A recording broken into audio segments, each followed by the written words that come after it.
Good morning, Coffee Moaners. Good morning, Coffee Moaners. Lovely to have you with us. Welcome to our channel. If this is your first time, we do this every day at 10 o'clock, 10 till 11. So always like snuggle in, get yourself a nice big hot drink and sit with us for our kitchen table news from the heart, news that we talk about with our friends and our family, and a very different kind of news because my wonderful husband here gets great clips from all over the internet that we can then feed in. Please hit the subscribe button because that really helps fight the algorithm and helps get these videos out to a lot more people, because at the moment the mainstream media is very, very fixated on one particular way of telling stories. Anyway, Sessions, does he sleep? Rarely. I mean, we were covering, obviously, the flotilla. Yes. Welcome if you're listening on podcast. Do, on whatever platform you're listening to us on, hit the subscribe button. You can do that there too. And also, while you're here, after this, have a look around the channel because we've got lots of stuff that isn't used. We do movie reviews, TV reviews. We have a home time reality show. We have our reality show. We have our travel show. We have our gardening show. This is a TV channel, basically. Yeah. And also, what did I just want to say? I don't know, darling. I'm not in your head. I can't remember. Oh, yes. Hello to Cat Nature Loving Hippie, who I just kind of met over on Instagram, and she said she was going to come over. She didn't know about this show. She didn't know about our YouTube channel. So if Cat Nature Loving Hippie, who's a bit perimenopausal at the minute and probably needs something like this, welcome to the channel.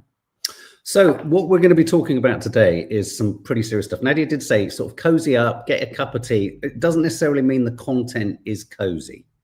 We're in a very, very, very febrile situation. Obviously, a lot of our emphasis in the last 48, 72 hours pivoted around the flotilla, the Gaza flotilla, seeking to get aid into Gaza, their interception, the crew being taken hostage by the illegal Israeli army. And that's what a lot of our focus has been on in recent days. We've obviously paid special emphasis, and always do, to the situation in Gaza and the Middle East. But of course, after we went live yesterday, it was an evolving story that kind of, I think, probably was breaking as we finished our live. Yeah, we didn't realise that. So what? The detail, because there's something on my So paper. What we're going to be talking about is the Manchester Synagogue attack. Obviously, a tragic, awful, absolutely reprehensible event, an anti-Semitic attack on a Jewish community. So we're going to be focusing on that. They've named the attacker. But we're also going to be talking about the way in which it feels potentially already, quite quickly. Is this tragedy? Is this absolutely awful occurrence kind of already being used and exploited by various aspects of the political and global situation? So we want to talk about that. It's an incredibly difficult, complicated, and tender subject that needs to be dealt with care, concern, and thought for all of those whose lives have absolutely been impacted by what happened in Manchester yesterday. Nadia has a very strong connection with Manchester. It's an incredibly close-knit community. So we're going to be talking about that. We're going to be talking about the literalness of the crime, the person who was responsible for it. But we're also going to be talking about the aftermath and what seems to be the way in which some areas and some sectors of the press and some politicians and some leaders of other countries are talking about this story, and to what ends. And we're also going to, obviously, because we've been so focused on the flotilla, we're going to look at the situation. Not that there's much material to kind of focus on coming out of Israel. We're going to look at some footage that has come out of Israel regarding Ben Gvir addressing some of the flotilla hostages that they took yesterday. And we will give a trigger warning, because he is absolutely vile. He really enjoys this stuff. Now, for anyone who's sort of like abroad, or anyone who isn't in the UK and doesn't know the story, what we're dealing with here is the Manchester Synagogue attack happened yesterday. 2 people have been killed. They've been named. The guy who killed them drove his car in there, started stabbing in a sort of frantic fashion, had at the time what looked like could have been a sort of suicide vest of some form. It was later discovered that it was not necessarily an effective device. It wasn't explosive. He was killed. He was shot dead. The attacker was shot. So, you know, a rupture into a community, a clearly anti-Semitic attack. He targeted a synagogue. He targeted Jewish people, and happening on Yom Kippur. So many aspects of it are just so awful and just so terrible. And so that goes without saying. Subsequent to that, the news that's been reported is they've named the attacker. Subsequent to it, his name is Jihad al-Shami, or Shami, a 35-year-old British man of Syrian descent. The two victims who died were Adrian Dalby, 53, and Melvin Kravitz, 66, named as the victims. 3 people, 2 men in their 30s and a woman in her 60s, have also been arrested.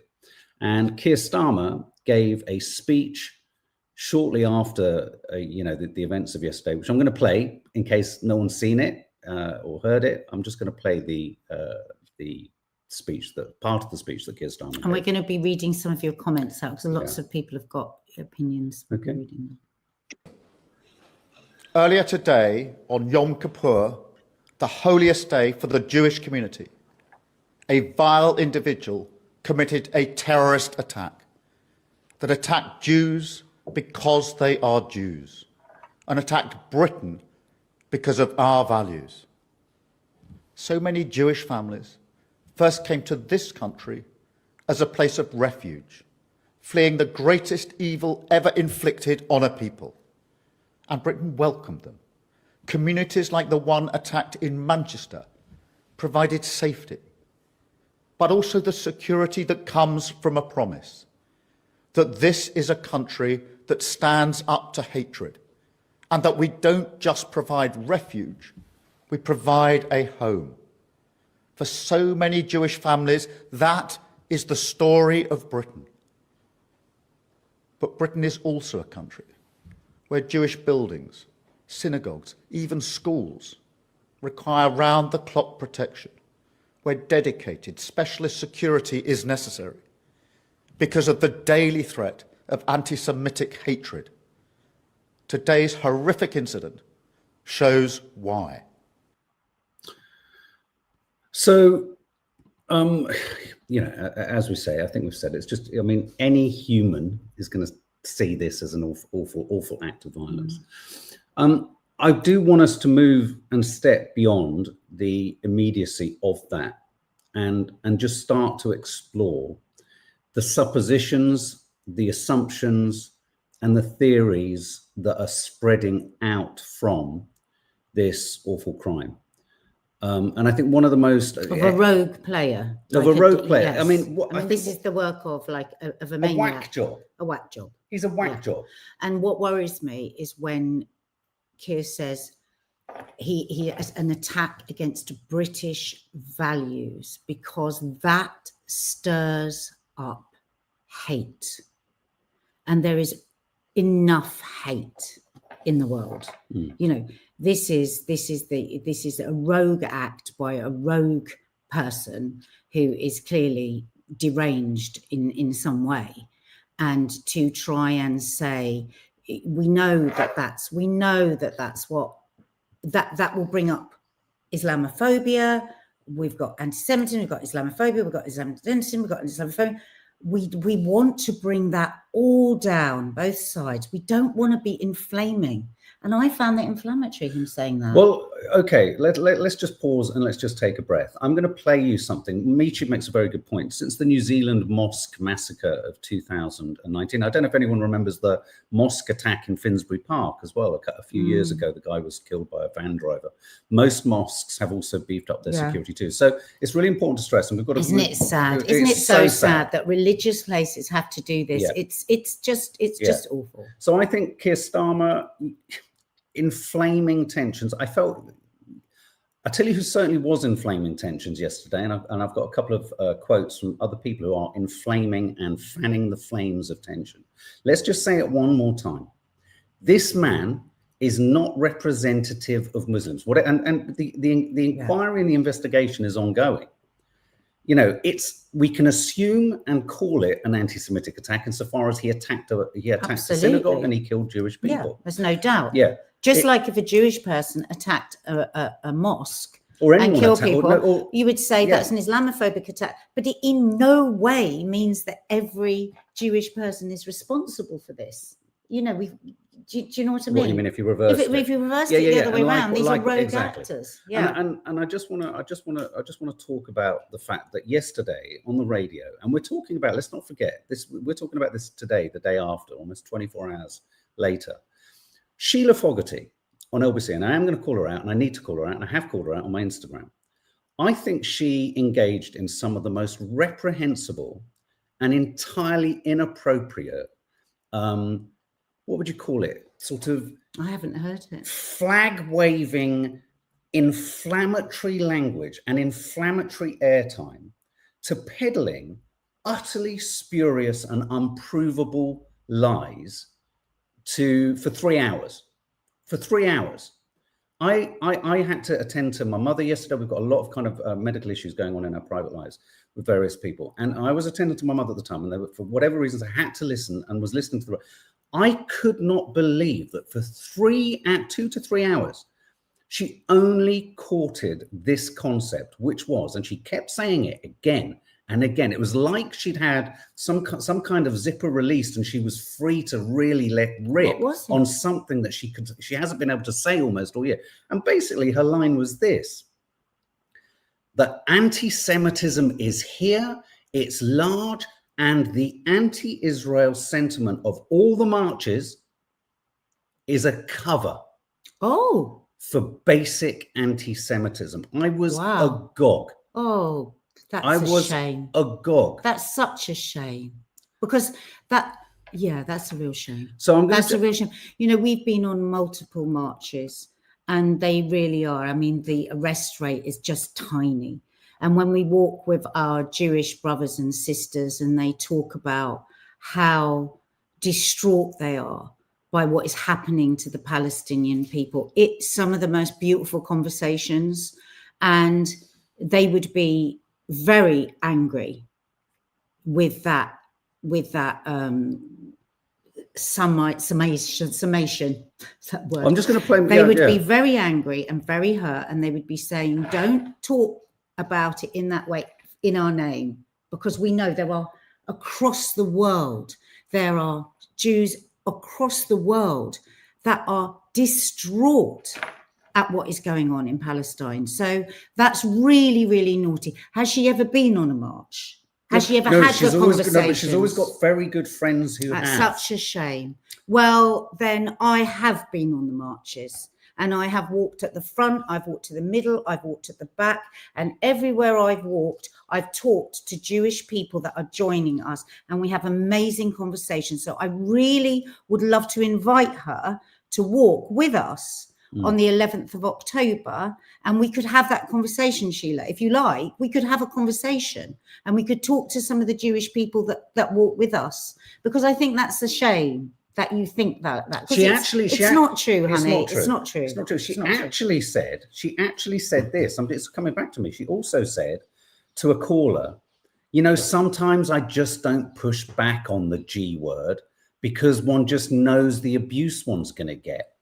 Okay. And when someone rang in and said, well, what about the United Nations? She said, well, yeah, but the UN isn't a legal parameter. Everyone pivots back to the ICJ. I sent them text in saying, if we only can call it a genocide based on the ICJ, and they're not going to find out whether it'll decide until 2027, are you trying to tell me that there is no way of defining what's happening in Gaza for the next 2 years? So essentially, once they've all gone, there'll be no one left. Will we be able to do that? But also, it's like I keep saying on here, we keep being told that we can't trust the ICJ because the ICJ issued warrants for arrest for Netanyahu and Yoav Gallant. Yes, we were told they were sanctioned by America. So we cannot keep moving the goalposts like this. What about all the genocide experts? The Holocaust survivors Well, that have classed Tom it Swarbrick as a genocide. You cannot call October the 7th a genocide and everything since without the ICJ, and then call everything since not a genocide. It just doesn't make intellectual sense to me. I don't know how you can say that. Trump says that every single time he talks about this, that he never mentions the word Palestinian. So I think it's a real shame. I would love her to come and walk with us on the 11th. She'll have so many amazing conversations where she'll learn so many diverse opinions. She'll see people's hearts and be able to look into other people's minds. And it is such an exhilarating thing to talk to diverse group of people. Christos, we live in a world where divide and conquer has evolved, modernized into Exactly. subtle systems that fracture unity, shaping politics, society, and thought with quiet precision. Beautiful eloquence. Yeah, Elizabeth Millett, really good point. Starmer was quick to speak out on this, rightly so, which just highlights how slow he's been to respond to the issues with the genocide and what's been happening to the flotilla. Elizabeth, can I thank you for that? Because Absolutely. what he did yesterday was 100% right. Right, let's not get this confused, right? Yeah, absolutely. It was right that Absolutely. he came and said that. But of course, Elizabeth, anyone with any kind of a mind, of a brain, is going to say, and then the next. Could we have had any kind of comment on all the things that we've been asking you to comment? Still arming, still sending parts for the F-35s that are playing a huge part on these horrendous bombs being dropped on the Palestinians morning, noon and night for 2 years. Could we sometimes have some kind of feeling from you? I was watching yesterday that brilliant Labour MP, I can't think of his name now, and he really cleared something up for us that we've all questioned a lot here before, Mark. He said on a regular basis, medics come in to us MPs, John, somebody, the one I really like, that's always at the unions. But anyway, and he said, and we are told in graphic detail what is happening. And he said, and many of those medics that come back to us are totally traumatized. I will get his name in a minute. John McDonnell. Yes, John McDonnell. And he was broken-hearted. He said, I cannot understand why Keir Starmer isn't doing or saying anything. This is John McDonnell. And so to your point, Elizabeth, John McDonnell completely agrees with you. And he said, the only thing we can do, because he was saying it's more or less powerless, is to keep putting pressure, keep putting on the conversations, keep having the conversations. I'll find the clip, actually. Maybe we can play it at the end of John McDonnell, because it was very powerful. Yeah. I was so enraged by Sheila Fogarty, I had to post this reel. It kind of just speaks to the immediacy of what she was saying. I'm just going to play this. Heard on the radio, beggars belief. Sheila Fogarty, an experienced journalist, quite literally in the immediate aftermath of a tragedy like that of the Manchester Synagogue, absolutely horrendous. She's already connecting the behaviour of a nut job, whack job anti-Semite who's just done what he's done in Manchester. She's equating that, or she's connecting that to the peace marches, to the attitudes of protesters who are anti-Israel. She is directly connecting the climate of hostility towards the Jewish community in this country solely to anti-Israel sentiment. She keeps pulling it back to, but anti-Israel sentiment is simply hiding anti-Semitism. Let us make it clear, Sheila Fogarty. There is no connection for the vast majority of people protesting the genocide between anti-Israel government sentiment and anti-Semitism. There is no connection. So the fact that a leading radio broadcaster is immediately, in the hours immediately after a catastrophe like this, she's immediately seeking to attribute it to the marches and everyone who is protesting the awfulness of what Israel is doing. They're different things. Yes. I mean, I'm really annoyed because I don't know whether anyone else saw this. Zach, what's his second name? The Green Party guy. From the he was talking this morning somewhere, LBC or something, and he said he said, I am really, really worried that people are using this in a really scurrilous way to impact on protesting. Zach Polanski. Yes, thank you so much. You know, to somehow control decent protests. That's a game we do not want to get into. It's really not good. Right. Okay. Well, on that note, let's just go to this headline here. So I'm just going to give you this. These are just some images. This is the alleged killer. The father apparently posted this of Jihad al-Shami on October the 23rd. The police investigation continues. They're currently going through his home in Langley Crescent. So that's where the investigation is at the moment. But I just want to show you this quote from our Home Secretary. Look at this. Pro-Palestine marches after Manchester attack are un-British, says Mahmoud, our Home Secretary. She says, I was very disappointed to see those protests go ahead last night. I think that behavior is fundamentally un-British. I think it's dishonorable. I would have wanted those individuals just to take a step back. The issues that are driving these protests have been going on now for some time. They don't look like they're going to come to an end any day soon because of your government. They could have stepped back and just given a community that suffered deep loss. Yep, absolutely. Just a day or two to process what has happened and to carry on with the grieving process. I just want to quickly... This is inflammatory. No, this upsets me. It's inflammatory. And it is deeply, in my opinion, racist, because we are protesting she is Muslim, for also the lives, I know she is, for the lives that are being lost today, yesterday, the day before that, and as she's promised us there for many more days, because it's not going to come to an end.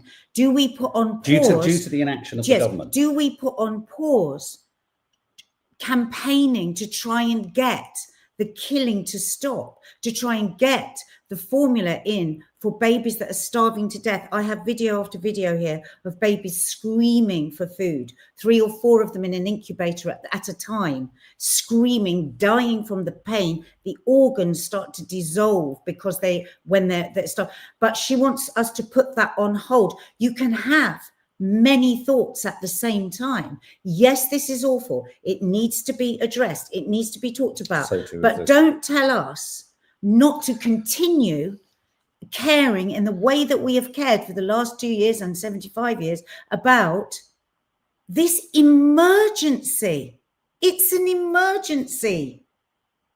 To call that disrespectful, I would say to you, madam, is highly disrespectful to decent, kind humanitarians that are trying to stop the day in, day out slaughter of a people. Can I just add a thought to this, which really needs to be pushed back towards the Home Secretary and the government, as this is clearly the narrative. They're very dangerous what they're doing.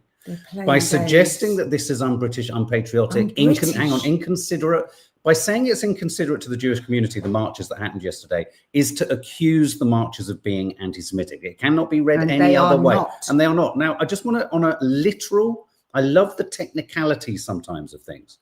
On a technical issue here, and I'm pleased people are reminding us that the mainstream media is framing these marches yesterday as happening almost in response to what happened in Manchester. Let me just clarify something for you. You can go online, you can check every single organizer of these marches.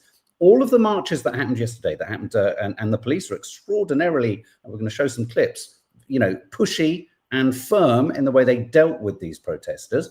A little bit too firm, some would argue. All of these marches, all of these protests were prearranged in support of the hostages taken by Israel on the flotilla. They were all flotilla.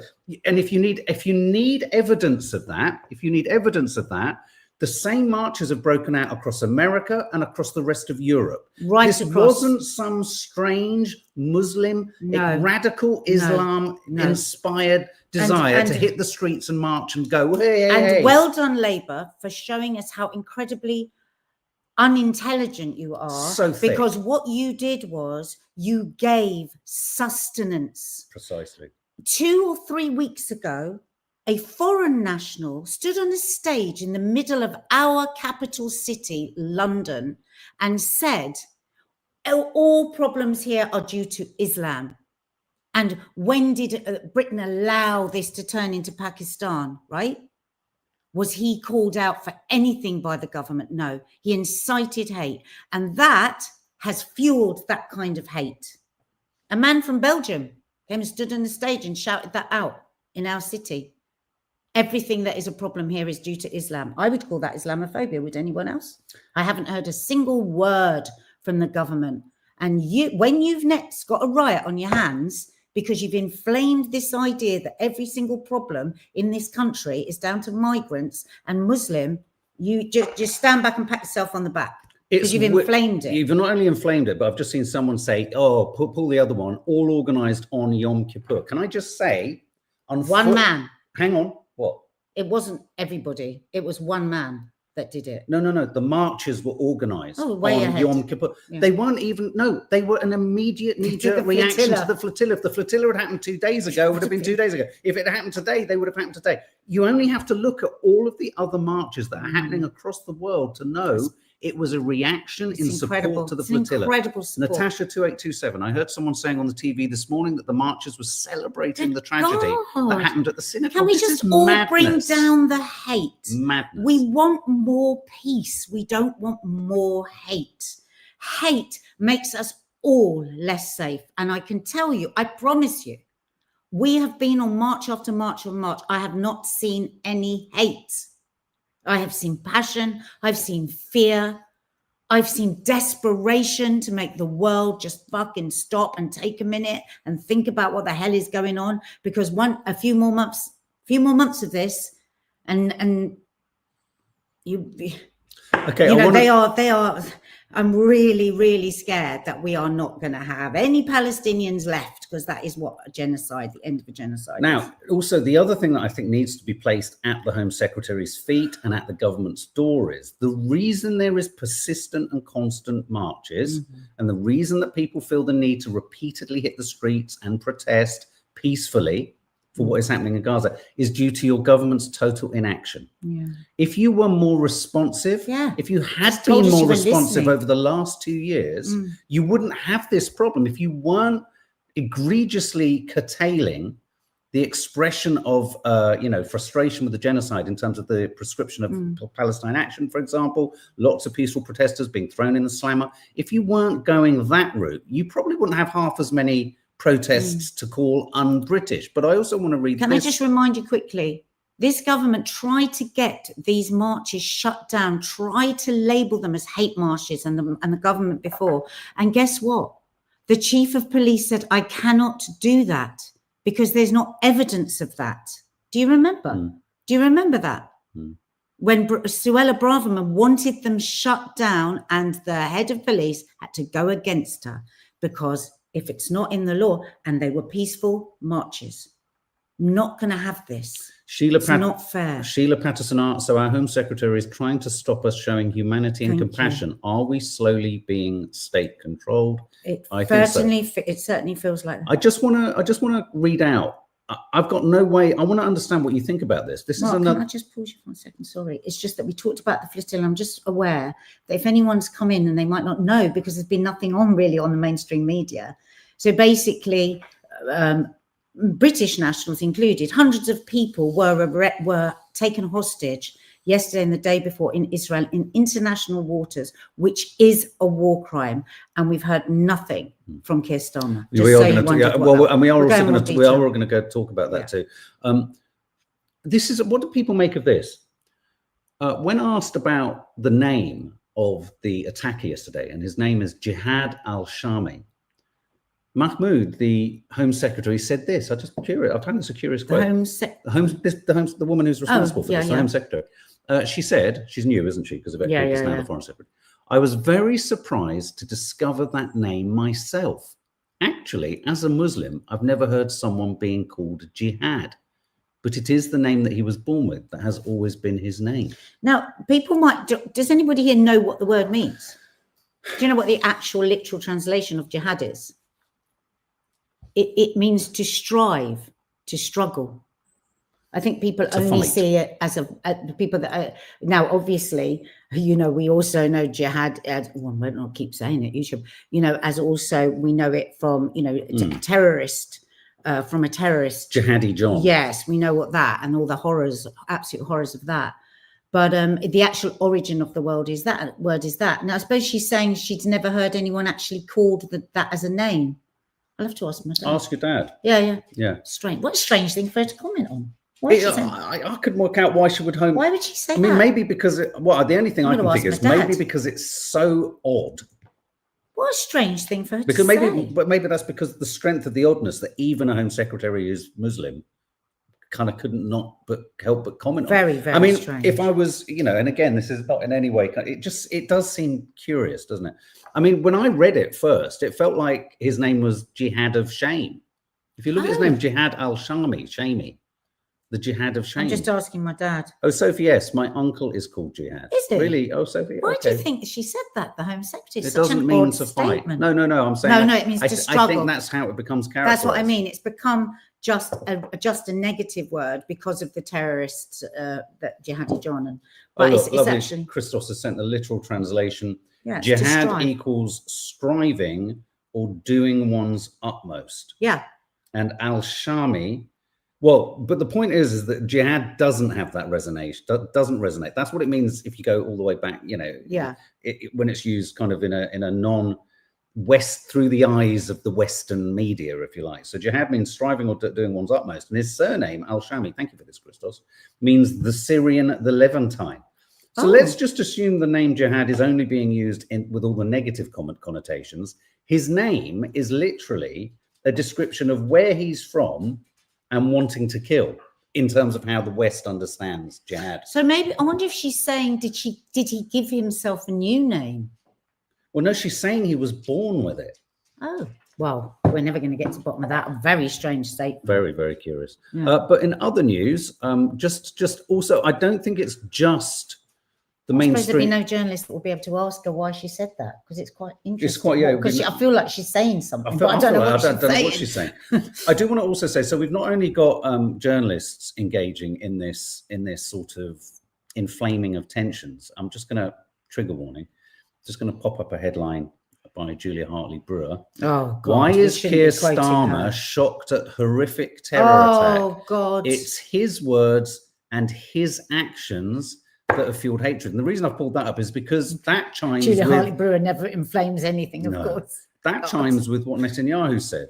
Israel blames Starmer after synagogue. Now, think about that. Think about that. Just, you know, Israel blames... because of the Palestinian because state. he's given them a Palestinian state. So what? Right. What's so being a Syrian, connected here? a rogue Syrian... No, a rogue whack job. Whack job. Nut job. Does is now this symbolic terrible of every thing. Yeah. And that this is because, wow, this is like desperate Now, connections here. the weird thing for my advice, if I was Netanyahu's PR person, and I'm not making light of anything here, but if I was Netanyahu's PR person, I would say, given how you got a lot of backwash from the saying something straight after Charlie Kirk, I'd keep your mouth shut, because as soon as he contributes to a situation, he's the only person when he enters a room or enters a discussion that makes you go, what the fuck's going on here? Oh, no. Hang on a minute.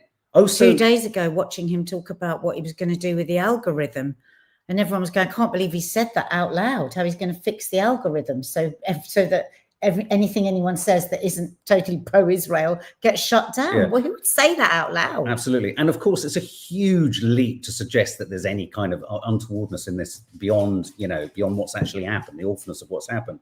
But I do think that Netanyahu seizing upon this as an opportunity to remind the world and to put pressure on Starmer to have not acknowledged a Palestinian state, he's guilty of the very same thing that Sheila Fogarty did yesterday, that Julia Hartley-Brewer is doing there, and lots of the mainstream media are doing, which is conflating the idea that any support for a Palestinian state or for the liberation and sanctity of the Palestinian people results in this. This is awful, right? We're talking about anti-Semitism. The attack is anti-Semitic. The contextualizing of it is Islamophobic. It is. That's such a good point. And it's inflammatory. The attack is anti-Semitic. The media coverage and the global response by leaders like Israel is Islamophobic.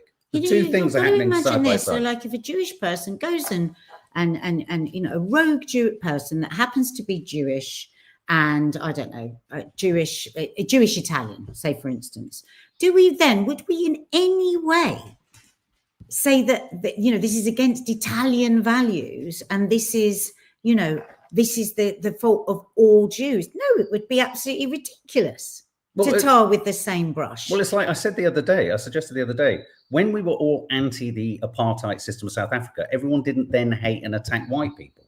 I know. I can't understand why people can't just see this. It's just, it's so frustrating. Because it's it goes so back narrow. to the crass there's the crass stupidity. It just makes us all less it. safe. It makes us all less safe. Don't we all want to be safer? Don't we want a better world for our kids and our kids' kids? Don't we want a world for our kids?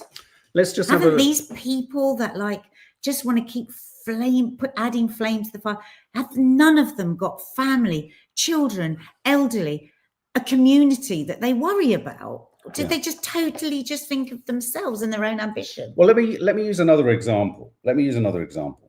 To extrapolate from this whack job nutter called Jihad, who's gone and done this awful crime, decimated a community in Manchester, right? To extrapolate from him that an entire campaign for the statehood and safety of Palestinians has contributed to that. Could you not, by the same, you know, it would be like saying every Netanyahu represents all Jewish people. Well, exactly. That's what I'm saying. Why can we not? Why can we not just see the madness of what we're saying here? Well, we're saying, what they're saying, and you know, the thing is, the press were just desperate to, they love to inflame as well, because inflaming gets more newspaper. You know, us sitting here and saying, let's not be angry, let's be more peaceful, doesn't get the clicks, doesn't get the, you know, but that is what we all need to be doing, trying to get more bloody understanding, trying to calm down the horrors of the world. My all makes a good point. Yeah, saying the peace marches foster this hate is the most anti-Semitic thing you could say, and Islamophobic. It unavoidably implicates all Jews as Israeli supporting Zionists. And they would be, and I'm telling you now, the Jews that walk on those marches will be desperately unhappy, and the Jews across the world that are saying, not in my name. It's like what gives her the right, Sheila and these other people, to speak for all Jewish people? Absolutely. What gives them the right? And she very quickly shut down someone who rang in to say something along the lines of, do you not feel that Benjamin Netanyahu has himself heightened the risk to many Jewish people around the world? How did she stop him? She just cut him off. I mean, the reason I was so shocked by Sheila Fogarty is she sort of has this manner that suggests rational, reasonable, you know, progressive sort of, you know, willing to sort of see the contradictions of things. I thought she was infinitely more capable of dealing with this isn't complicated, by the way. This isn't complicated. Anti-Semitic attack in Manchester, Islamophobic contextualization by all the fucking media. That's what's going on. Should we play the Green Party? Let's play. I'm going to play the woman. I also want to play Zach. Well, I've got a clip. Oh, you've got Zach. I don't know if it's the clip, but I've got a clip. Here, other than it's just utterly horrifying. I'm from Manchester. I'm Jewish. I went and attended a Jewish synagogue pretty near Heaton Park. I went to school very close to that area. So I think when you can associate a horrific attack with something that feels personal, it does hit a little bit harder. So I was just checking in with my mum and with my family just in terms of how they're feeling. My mum said that she has friends who go to that synagogue. She knows people who go to that synagogue. There's already a real fear in the air around rising anti-Semitism and rising hate crime. I suppose the only thing I would kind of move to, I guess, is some of the proudest work I have as a Jewish politician in my role as a London Assembly member is when I work with the Muslim community and the interfaith work. I'm recognizing that anti-Semitism and Islamophobia are two sides of the same coin. And I think it's really important also as a gay man that minority communities stick together. We don't yet know the reasons for this attack, the motives for this attack. But even without knowing that, we know that anti-Semitism is on the rise in the same time that Islamophobia has been on the rise. And I think as politicians, it's really important that we look to civic decency, democracy, the work that Joe Cox did around having more in common than that divides us. And it just feels like a day for that kind of reflection. Yeah, yes. Not LBC presenters fanning the flames of hate. That wasn't the clip, but yes, Yes, and thrice yes. Yes, I want to cry when I hear that. That's what I want to hear from politicians around the world. How do we bring people together? Not how do we feed our egos by seeing the power of us when we rule and divide and all the chaos we can create. No, that is the way that you talk. He's got my vote. And me, I think they've got mine too. And MeTube, that whilst the other party keep fucking arguing over all sorts of shit, MeTube, South Park nailed it. It's Israel that's making Jews unsafe outside of Israel. Can we play the deputy? I am. And now this is the deputy leader of the Green Party. She's talking about, she's pivoting back. This isn't about the Manchester stabbing, but she's talking about the deal, the so-called deal that's been offered to Hamas and to, by extension, the Palestinians. So let's just have a listen to this. It is a really good clip.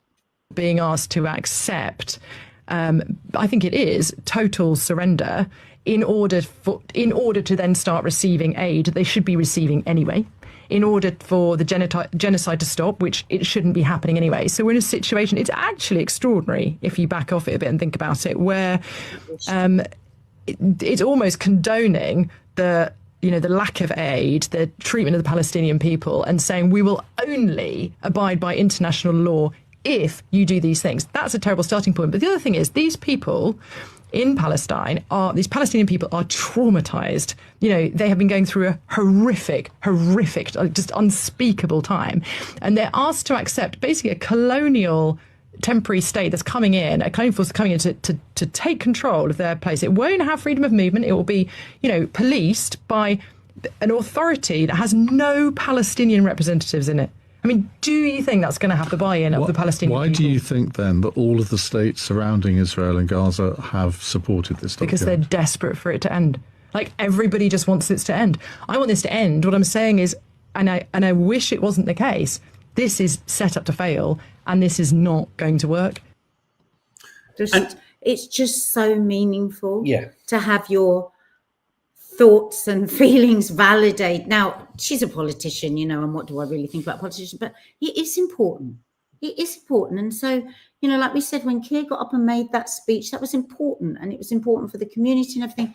But why are none of us important? Why are the other millions not important when we're asking for a bit of tenderness, a bit of understanding, and not when we're trying to stand up for what we believe is right, being accused of horrible things, Yeah, I mean, anti-Semitism. I think it's an interesting distinction. I think when Ian Dale asks that question, why are all the Arab nations? There is an element of that, and we have been hypercritical of a lot of the Arabs. Do not even go there. We are not happy with the Arab nation that Nadia's father comes from, Jordan. But they all too, in their own ways, are hobbled in different ways. Totally hobbled. But also are self-interested in totally different ways. The affluent kind of Gulf states. But the point I'd also like to make is, I think that's a really interesting point. It might not be that people want an end to the suffering. So to actually want to step towards this, I know that Turkey and Qatar, for example, are leaning heavily on Hamas at the moment, saying, look, find a way to make this work. And the sticking block for Hamas is the totally downing of weapons at the moment, and also the withdrawal of Israeli troops. There are so many preconditions to this so-called deal that are entirely disagreeable to virtually everyone in Palestine. But what's happening here is that, as she just said, they're now at such a desperate place. It's like coming in at the end of a massacre and going, do you want a plate of food, or should we take it away again? And it's a tease. It's a tease. I liked her. She seemed very down to earth. Well, I want us to interview the Greens. I want us to have them on here and have a good old And the chat response to Tony Blair being at the helm of this is just disgusting. Quite outrageous. Okay. Well, we're running out of time. I was going to sort of home in on the marches last night, but just suffice to say, there's lots of footage all over Instagram of the marches in London last night that were already arranged in support of the flotilla. It's just sort of coincidental that they happened on the same day of the awful tragedy. But I do want to talk about the flotilla, and we want to talk about the hostages. This headline, which I think will really resonate for you now, so you know about this. Activists on the Gaza aid flotilla are to be held in a notorious Israeli jail. The Foreign Office has used the C word. The Foreign Office is concerned for the safety of members of Greta Thunberg's mission as they await deportation in the Negev desert. Are they crystal clear? with in their their concern? That's a good question. That's what I want to know, because we know they always mean business when they're crystal clear. Yeah. So obviously we're very limited on what we can hear. A couple of clips are circulating, which I personally I don't believe are clips of the hostages. I think they're propaganda clips. Be really, really, really careful. Yeah. Of sharing stuff that isn't real. Now, there was a call being put out earlier across social media because the army was distracted with the flotilla of hundreds of boats. Palestinians, because they're not allowed to fish because they have to starve to death, had gone into the sea and were catching fish. Now, if you see those videos, do not repost them, because yes, it was lovely to see them joyful and finding food, but what they are warning is that is giving their faces to the army and they will be punished for that. So please do not repost them fishing, because they're not allowed to fish. Yeah, Sabah from their own sea. Just going, Sabah Shaukat, just back to the Gaza peace deal. This is a classic colonial maneuver used against Native Americans. Yeah, absolutely. Yeah, crush them, and then offer them toenail clippings. Well, not even peanuts, because they could eat peanuts. Okay, so everyone, trigger warning. I'm now going to play you the one clip and it's circulating on a lot of platforms and social media outlets, not on the mainstream media, of course. Middle East Eye, Al Jazeera. What an amazing, incredible story. Yeah. Imagine being a journalist, right? Right? And not finding this story so utterly fascinating. People from across 44 countries across the globe coming together totally peacefully, not a weapon on their boat, nothing to protect themselves. Many of them had been taken hostage in previous attempts to get to Gaza and open humanitarian corridor. Imagine the story and the individual stories. Nancy sent me a story yesterday of this amazing old British guy who'd been in the army, and I think he's 76. It's a friend of hers. Yeah. Father, he's, people that just had to go because they are so frustrated at seeing people starving to death. And they were taken hostage in the middle of the night. Boats came up to the side. Boats, they sprayed shit on their boats. They've dropped drones on them. They've dropped mini bombs on them. Incredible story. Then they're all taken off the boat, taken hostage, taken to Israel, told they must sign something to say they have illegally entered Israel, even though they've been taken hostage from their boat from international waters, where they were totally legal. There are journalists that seem to be interested in that. Don't you think that's so fascinating? Just as a storyteller, not even if you care about the human, just as a storyteller, because isn't a journalist want to tell the stories of human beings? They're not that interested. So Ben Gvir, who is an illegal settler and a rabid Zionist that frequently talks about his desire to see all Palestinians perish, has threatened them that they would be treated as terrorists. They would be taken to the worst terrorist prisons.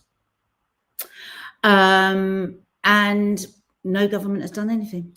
Yeah, it's interesting. And our Prime Minister thinks nothing of it. He's just concerned. No, and this is not in any way sort of discrediting the significance of everything that's going on at the moment and happened yesterday in Manchester. Totally separate. But my really unfortunate kind of assumption from all of this is going to be there's going to be even less attention given to anything that anyone who's campaigning for Palestine. There's going to be even less compulsion, interest, or desire or appetite from our government to step any which way towards the right moves that we've all been demanding, because they and the mainstream media are seeking to conflate the two things. Now, this story of Ben Gvir essentially mocking the flotilla hostages, we're going to show it. I'm giving you a trigger warning and describing it so you have the opportunity to turn the volume down if you want to. This in and of itself should be in every single mainstream media outlet. It should be there. It should be on the Times. It should be. Now, on the I know Times. many of them hate Greta Thunberg, a totally altruistic 20-year-old woman, and so they don't care. But what about Malcolm Ducker, folks? Tories, what about Malcolm Ducker, 72-year-old RAF veteran and captain of the All-In ship, one of the ships? It is the honour of my life to serve in this mission, he said. He's left his retirement to stand on the side of humanity. Today, he was taken hostage by the Israeli army. What do you think about that, Keir? What do you think about that, Priti Patel? What do you think about that? What do you think about that, Suella Braverman? What do you think about that all those reform people that believe so much in the great British Army and the great British people? Do you care about him? Do you care about him? Let's just take him. Do you care about him? He's white. Okay, so you've been warned. Here you go.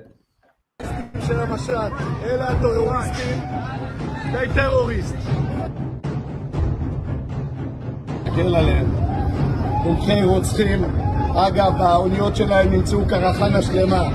הם לא באו באמת, לא למשט, לא לעזור, אלא הם באו בעד עזה, בעד הטרוריסטים. אלה טרוריסטים. הם תומכי טרור. מה זה פה? הספינה שלהם, המפכ"ל בדיוק מראה לי את זה, יחד עם מפקד מחוז דרום. מחפשים כאן סיוע הומניטרי. יש כאן מטרנה אחד. מה זה? זה סיוע הומניטרי? אני לא רואה פה שום דבר. יש כאן הייתה כאן מטרנה אחד, כמו שהמפכ"ל אומר, ונראה הכל חינגה אחת גדולה. איזה חינגה יש כאן? לא סיוע ולא הומניטרי. Now, be prepared for if they found in the rubble of Gaza documents that were by Hamas written in perfect ink. This is what Ben Gvir found, right? Yeah, but do you remember they found the confirming that they're terrorists. That the flotilla was. Yeah. Rest assured, they're taking and impounding those boats to find something. It's just all I'm saying. Do we care about Malcolm? 75-year-old RAF veteran. If we just take that one man, does anyone believe he's a Hamas, a terrorist? Do you remember when they were promoting the footage or the photograph of the names or plans of Hamas, and then they discovered it was a calendar? I know. Do you remember that? I know.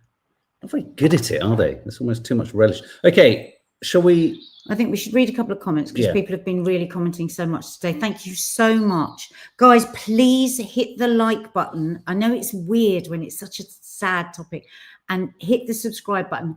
You can take our content, you can record it, you can do whatever with it. We are not going to be going, oh, that's our content and all of that. We want this to get out. We want people to just maybe think in another way. If you go back to your original decision, that's fine on what this is all about. But just, we listen to everybody. We listen to Tucker Carlson. Who thought we'd ever listen to Tucker Carlson? Yeah. We listen to Sheila Fogarty. We listen to Nick Ferrari. I follow accounts that I do not agree with at all, because if we just sit in one echo chamber, that's where danger forever comes. Reading the Telegraph. That's where danger comes. Mark makes me read articles from the Telegraph. I make myself look at stuff at the Mail, but we have to, and so we would ask other people to do the same thing. Maybe people like Julia Hartley-Brewer and maybe Sheila. Yeah. Don't trust what you're being fed by the mainstream media. It isn't trustworthy. Well, have a look around. I wouldn't say trust anything. No. Unless you are willing to not be across everything, you can't trust it. That doesn't mean it's not trustworthy, but you can't just trust one source of news. No, not one source. That's bad. Patsy says of Ben Gvir, he has so much hatred in him. He's got so much hatred in him. His eyes are trying to escape his head. Sometimes I look at him and I feel really sorry for him. I think you are literally just filled with so much hate and anger, and I don't know what it is. It's just, what a way to live. And he does get so excited about prisons. It makes me very uncomfortable. Oh, he loves a prison. It makes me very uncomfortable. He's odd. He's odd. The fish, this is heartbreaking. Thank you both for being my safe space. You're just reading out some comments. That's why it's nice to be here, because the mainstream media is an echo chamber. Yes. Me too. That's why politicians have to also write articles and write them papers. Yeah, I agree. I love Tucker Carlson now. I don't love everything he says, but a lot of what he says is so awful. But most of what he's saying about this is absolutely on. Oh, Christos, just in, one of the victims killed in yesterday's attack was believed to have been shot by police. Oh, God. Right, thanks for that, Christos. Oh, wow, God. Greater Manchester Police have just said. Oh, no. Jesus. Oh, it's horrible, isn't it? Sinead, thank you so much. I just said to my husband, you two make me feel like I'm not going mad. Sending love from Ireland. Thank you. It's like just listening to that Green Party woman there just made me feel like, oh, I'm not mad, because thank God for this community. Thank God we talk. Thank God for Mark, for me. Thank God for my family and friends that stand by this and want to know more and keep trying to like educate themselves on it. It's so important. Yeah, Drake, can I just read this? Drake Cock, my daughter disliked that I listen to right-wing content, but I like to know what they're spouting. Yes, really tell important. your daughter to do it. We tell our daughters And also to. we've got sort of, you know, people we love very much. We're very much like, no, I can't read that and I don't want to. You have to. You have to. I mean, really, you have to. You've got to know what's coming down the track. Otherwise, then, you know. And you know what? It's really interesting because then you're just trying to work it all out. You know, even if you just like completely disassociate from it, go, wow, God, you know, the way that I see headlines are done now, and I think, my God, the manipulation of that. I find it fascinating in a way that I never used to. Christine Bepp, so worried about the New Zealand Palestinians who were on the flotilla. Yeah, absolutely. Worried about so many of them. What is going to happen? This is incredibly embarrassing for other nations. I mean, are they really nobody going to say anything? There's hundreds of them. I've got a real concern that we all thought that original connection, and then we're going to have to stop, that real original connection that they were trying to make between the Hamas documents and the flotilla wasn't about them justifying going in hard on the water, but is going to be about them potentially connecting other fraudulent connections in Israel. Because we've got no international jurisdiction of this. No. We've got no eyes on any of these hostages that have been taken. Most of the Palestinian journalists have been killed and there's no Western journalists allowed in. That alone, is that not weird, guys? Yeah. Can we play a couple of funnies? We've got some cute videos because we always like to leave you. Oh, can we just play John O'Connell? Oh, yeah, I haven't got it in yet. Oh, I did. I saw it. No, I haven't. I literally haven't sent it or done it. So keep talking. Yeah. So read a few comments out. So this is the guy I was talking about earlier. Right. So Nad. Oh, I will answer that to you separately, Abby. This is about having a chat with the Welsh nurse Lee on 1,000 million. Yeah, we'll talk to you about that separately. Laura Lou, unfortunately, breaking the law means nothing. Clearly, exactly, literally nothing. When it comes to Israel, it's like the rest. Well, Netanyahu's government. Let's not say the whole of Israel. The world, other nations just seem to just completely turn a blind eye. Like it's not. It's like I'm not seeing anything. I'm not hearing anything. But then what makes it so much worse is when they rush forward for anything else, because it makes it so clear to us that they are not willing to get involved in any way. And that's why I think it kept me up at night. It keeps keeping me up at night, the flotilla people. I mean, it really is, isn't it? We were like all sharing late night last night. I had absolute terror for them. So here we go. This is the clip I was telling you. Yes, this is the clip I was telling you about earlier.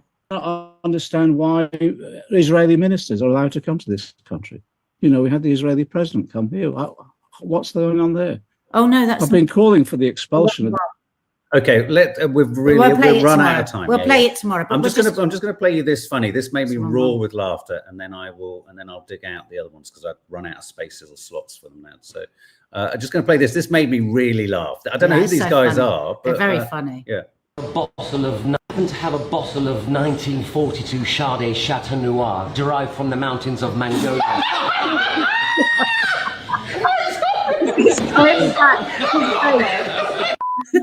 I happen to have a bottle of 1942 Chardonnay Chateau Noir derived from the mountains of Mongolia.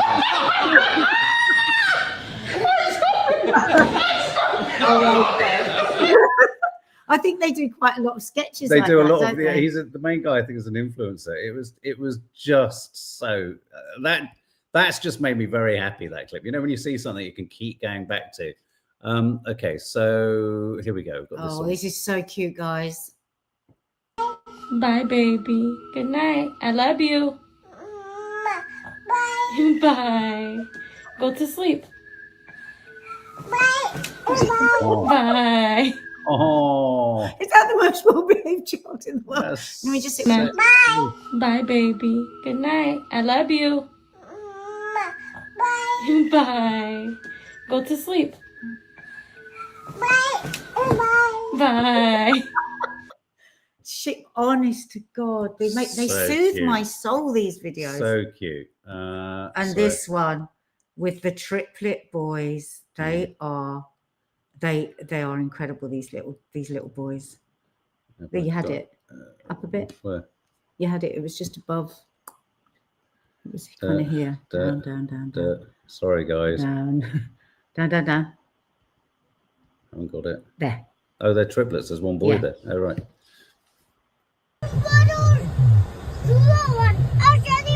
So can we all be brothers now? We love each other. Yes. Brothers is all we got, right? Family is all we got. Why not? You're lucky to have brothers.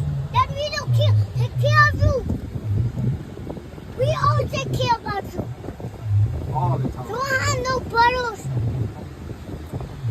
No. You lucky to have us. The Vietnamese, actually, they're so cute. Remember ages ago when I played you that one with the three of them going to school and they didn't want to go in with their mum? Yes. So they're just having a major row saying, Very, you very don't want cute. any brothers? All right, you won't have any brothers. The Oh. brothers stick together. They're so cute. I should have given you the name of the... I'm just trying to find the name of those guys that were one of the tag accounts is on Instagram at Olima, OLIMA _Omega, OMEGA. If you want those guys who walked into the bar. Yeah. Okay. Guys, as we said, when you're going to Instagram and you're looking at posts, please don't just leave an emoji, write a comment, share it, save it. That helps it because, you know, Netanyahu said they are now fixing all the algorithms so stuff doesn't get out. So please do that. Okay, guys. Thanks for all your comments. Thank you. Thanks for all of your updates. Oh, and I've just seen the news, tragic news that Patricia Routledge has just passed away. She was 96. Oh, God, 96. we love Patricia. I filmed with her Routledge. once. She So was very like frightening. your nan. She was very We always used to call intimidating. Nanny Thelma Yeah. Patricia Routledge. Well, no, Hyacinth Bouquet, Yeah, wasn't yeah. it? Yeah. All right, guys. Lots of love. See you later.